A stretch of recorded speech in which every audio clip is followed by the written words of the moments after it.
Começa agora, programa Rádio Câmara. Rádio Câmara Online. Apresentação, Suzy Faria e Carlos Demarque.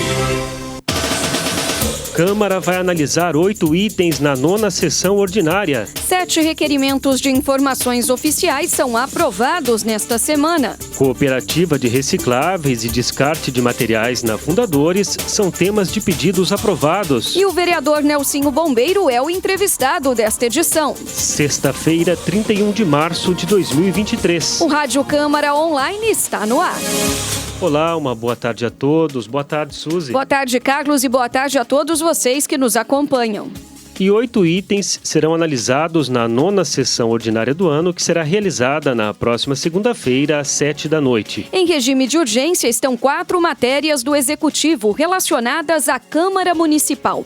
3 delas autorizam a abertura de créditos adicionais destinados ao Legislativo, que somam R$ 4.983.000. Uma outra matéria altera a LDO e o PPA, visando permitir a contratação de serviços de informática, a terceirização dos serviços de recepção, a implantação integral do processo eletrônico e aplicativo e ainda a aquisição do prédio anexo à Câmara Municipal. A mesa diretora da Câmara assina 2 projetos de resolução. Um deles institui o planejamento estratégico aqui na Casa de Leis para o biênio 2023-2024. A outra matéria dispõe sobre a classificação das assinaturas eletrônicas no Legislativo araçatubense. O vereador Gilberto Batata Mantovani é autor de projeto de decreto legislativo que concede o título de cidadão araçatubense ao vereador Dr. Jaime. E o Executivo assina projeto de lei que restabelece por 120 dias o prazo para que a Associação Centro de Tradições Afro de Araçatuba providencie a escritura pública de um imóvel lá do bairro Santana que foi concedido a ela pela Prefeitura.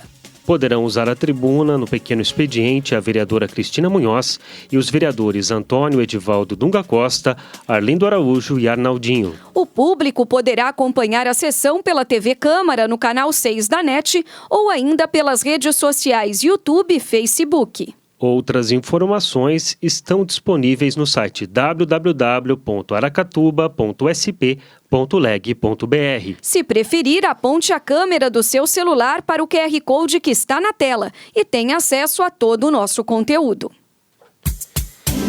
E 7 requerimentos de informações oficiais foram aprovados pelo plenário nesta semana. O convênio celebrado entre a Prefeitura e a Cooperaraçá, a Cooperativa de Coleta Seletiva, Beneficiamento e Transformação de Materiais Recicláveis de Araçatuba, foi destaque na 8ª sessão ordinária do ano.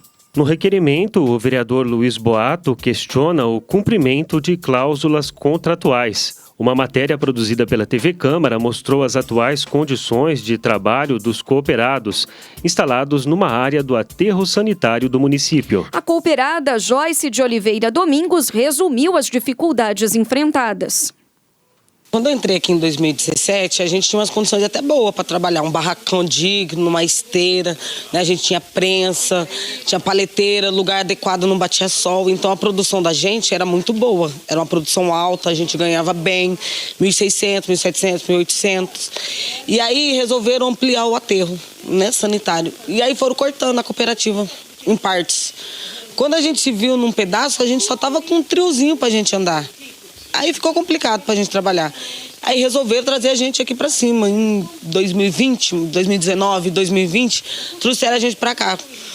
Com a intenção de falar pra gente que o projeto era 3 barracão, com uma esteira gigante, né? Refeitório, banheiro.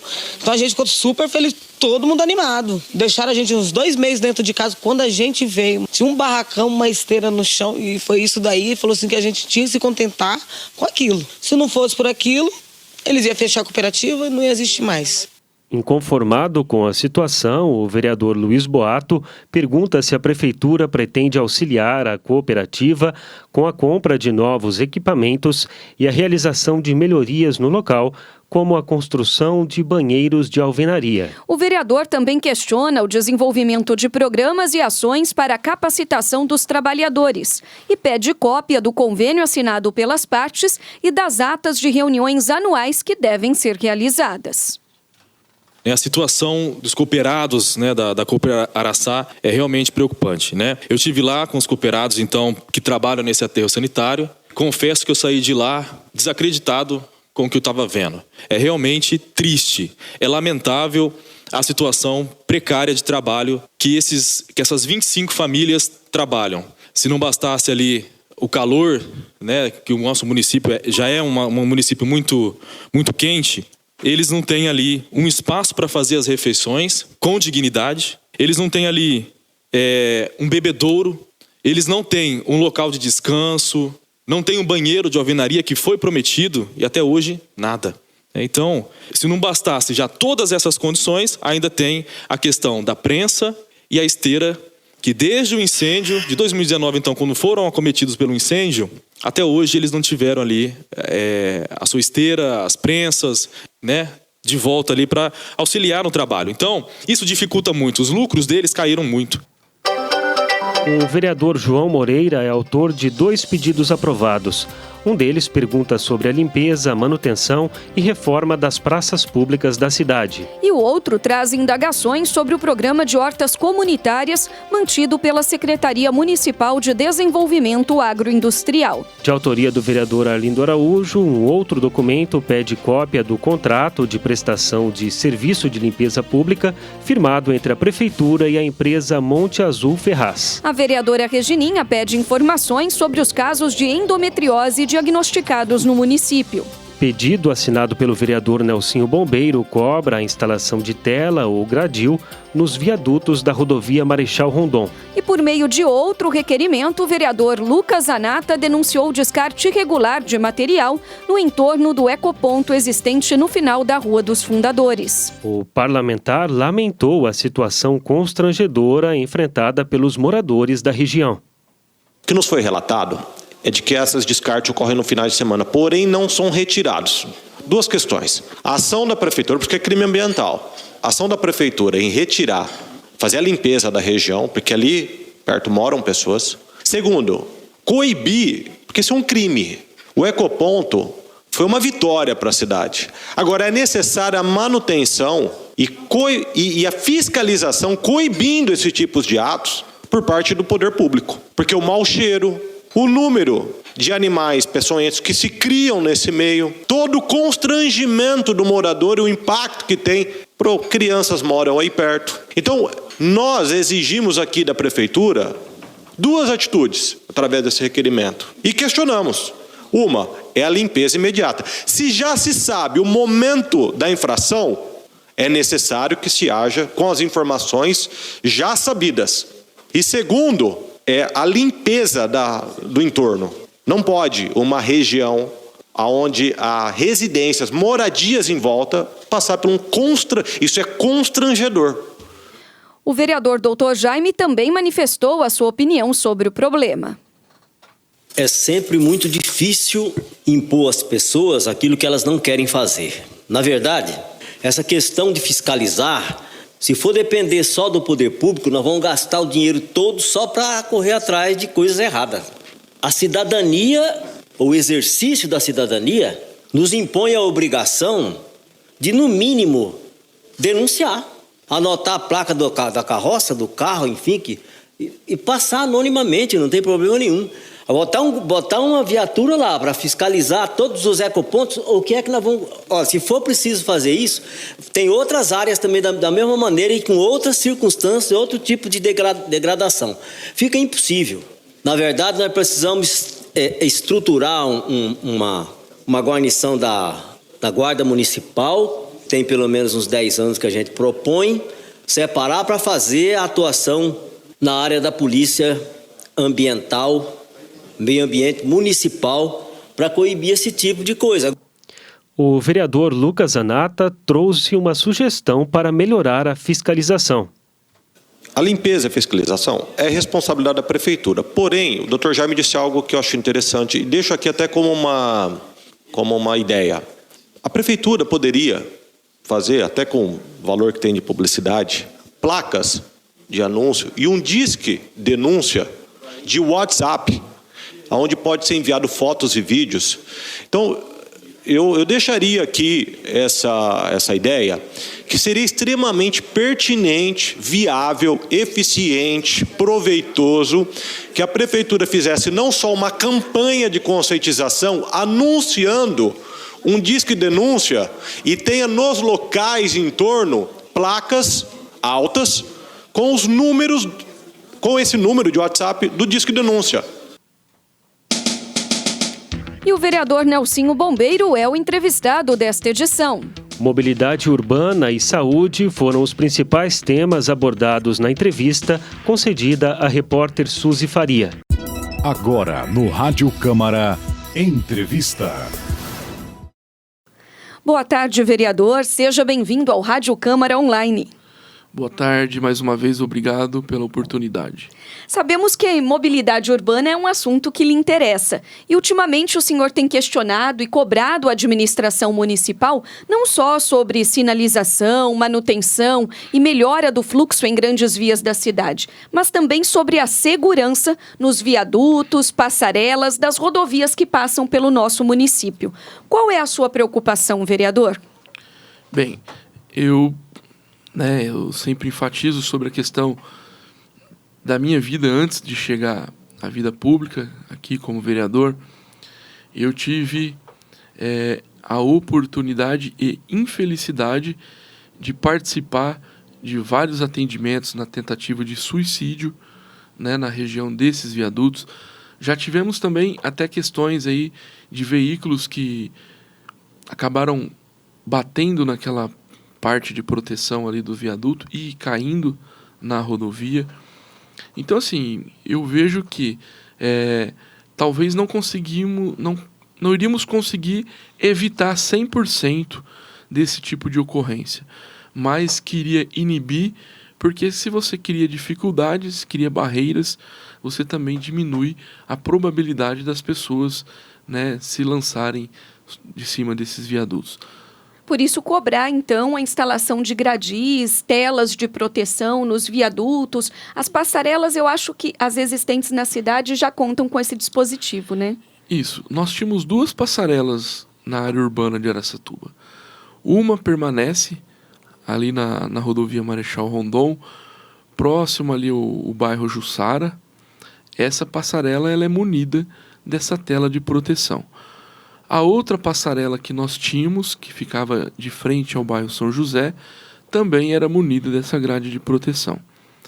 Já os viadutos que nós temos, ele disponibiliza, como esse viaduto ele é a única entrada e saída do bairro naquelas regiões, ali do bairro Jussara, ele tem um vão aonde as pessoas podem passar. Caminhando, né? Então, assim, pelo menos neste pedaço, que é o trecho de caminhamento, que fosse colocado as telas de proteção. Nós sabemos que esses viadutos, a responsabilidade deles é da empresa concessionária. No caso, a Via Rondon. A Via Rondon. Então, assim, a nossa parte aqui está cobrando o Executivo e a Secretaria de Mobilidade Urbana, e esses têm a sua contrapartida em estar cobrando a empresa Via Rondon. As demais demandas relacionadas à mobilidade urbana têm sido atendidas pela administração municipal? Olha, eu não posso reclamar. É muita coisa que precisa ser feita, né? Quando nós falamos em mobilidade urbana não significa só a sinalização de solo, redutores de velocidade, né? Mas existe todo um trabalho em conjunto com o planejamento da prefeitura, quando a gente pensa em questões de rotatórias e tudo mais. Pontos de ônibus, né? Faz parte. Algumas questões que envolvem praça, canteiro central, envolve mobilidade urbana. Então, assim, tem sido atendido. É claro que eu gostaria que fosse atendido todos os meus pedidos, mas a secretaria não dá conta disso, porque tem todas as particularidades que entram dos próprios munícipes que solicitam através do Atende Fácil, mas nós temos aqui também as demandas de outros 14 vereadores e temos também as demandas do Executivo, né? Então, assim, eu não posso reclamar porque muitas das minhas demandas elas estão sendo atendidas, como, por exemplo, um fator bem importante que foi ali na Via Anhanguera, próximo a Café Filho, que também é um local onde eu tive o desprazer de socorrer muitas pessoas ali, até pessoas que teve, né, a avulsão de membros, acidentes gravíssimos. E aí, desde o início do meu mandato, na verdade, ele era uma luta desde quando eu só era bombeiro, mas nós tínhamos dificuldade da implantação desse redutor.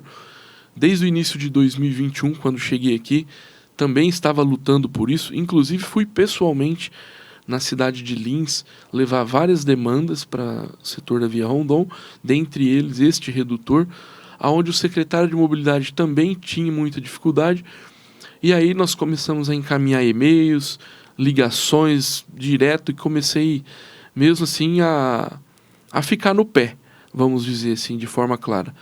E aí conseguimos, há praticamente 4 semanas atrás, aí, a implantação deste redutor, que já foi muito positivo. Desde a implantação dele nós não tivemos mais nenhum acidente de trânsito naquele local. Outro setor que era lá na José Ferreira Batista, próximo a Prestes Maia, né, também nós praticamente diminuímos a quase zero o número de acidentes de trânsito ali. Ontem eu fui comemorar mais um, que foi ali na Tupinambás, já chegando na Pompeu de Toledo. Esse semana passada foi instalado. Isso, mas só ontem que eu tive a oportunidade de ir lá e gravar o agradecimento, né? E mostrar o trabalho da gente. Então, eu tenho sido atendido sim, e eu falo, eu peço ao secretário, mas eu mostro o porquê do meu pedido, a né? necessidade, né? Isso. O senhor tem visitado as UBSs, as Unidades Básicas de Saúde do nosso município. Quais os problemas, as reclamações que têm sido apuradas nesses locais? Olha, quando nós tratamos as UBSs, eu vou para fazer uma fiscalização, mas com um olhar de humanidade não só para os pacientes, mas para os funcionários também. Então, praticamente 100% delas existe por parte dos funcionários que reclamam da falta de efetivo de funcionários que eles enfrentam.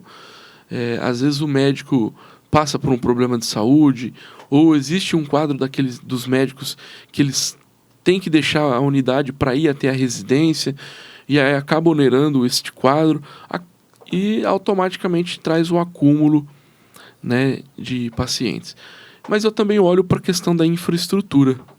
Então nós temos observado, temos feito relatórios encaminhados para a diretoria responsável, né, a questão de ar-condicionado que está precisando de manutenção. E uma coisa que tem me incomodado muito é a questão das fachadas. As UBSs, elas não têm mais sinalização. Então você passa, você não sabe o que é ali, né? Se vem um visitante de fora na cidade, ele passa na porta, ele não sabe que ali é uma unidade básica de saúde, porque não tem identificação nenhuma. Assim como estava a nossa capela municipal, que após uma indicação minha, após uma gravação que estive no local, foram lá, pintaram, trocou a fachada e dá um ar de dignidade para as pessoas, né? Então eu olho, quando eu vou nas UBS, não só a questão do atendimento, mas também essa parte humanitária do funcionário e da instalação dos prédios. Aí o senhor relata tudo e encaminha para a prefeitura para pontuar aí, fazendo as indicações mesmo. Sim, eu só divulgo na rede social,